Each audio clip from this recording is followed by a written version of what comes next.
So you're about to play the King's Fall raid, but you don't know what you're doing? That's okay, I've got you covered. If you find any of the following content useful or entertaining, be sure to subscribe and hit that like button. Thank you so much for watching, and let's get into it. Before we start, here's a map that I made of the encounter. Feel free to screenshot it and send it to your friends or whoever's going to need it. It lays out all the spawn locations and where the blight doors are and everything like that. The Relics encounter starts in the same room that you spawn into when you load up the raid. When you first enter the room towards the end of the bridge, you'll see 2 floating relics in front of you.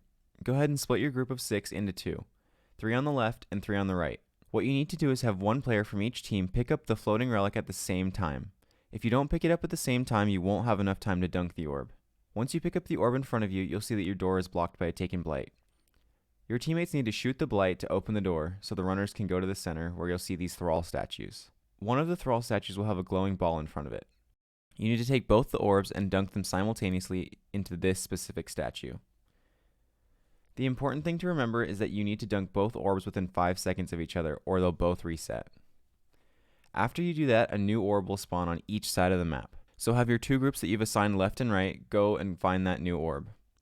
When picking up the orbs, the best way to do it is to have a call-out system like this. Okay, left side is ready, and then you wait for the other team to respond, and right will say right is ready, and then you both count 3, 2, 1, and then you both grab the orb and you run to the dunking location.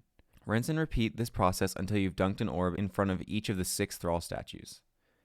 Keep in mind you have a timer once you pick up the orb, so you need to move quickly. Jumping and meleeing is the fastest way to move with the orb. Once you've dunked the orb, there's a little shortcut that you can take to quickly get back to where the orb would spawn. Just follow the path here on screen. So you run past the thrall statues to the gate, look left or right depending upon which team you're on, and you'll see these little platforms to jump across. This just speeds up the encounter. As the encounter goes on, the orb will spawn further and further back on each side of the map. If you look at the diagram, here are all the possible spawn locations.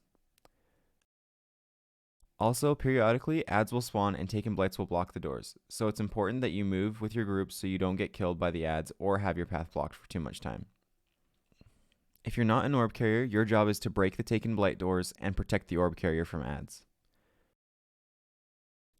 Once all 6 thrall statues have been dunked on, the gate in front of you will open and some adds will pour out. Kill them all and go through it to finish the encounter. And the chest will be waiting for you on the other side of the gate. And now you're one step closer to beating King's Fall. I hope that by watching this guide I've improved your overall King's Fall raid experience.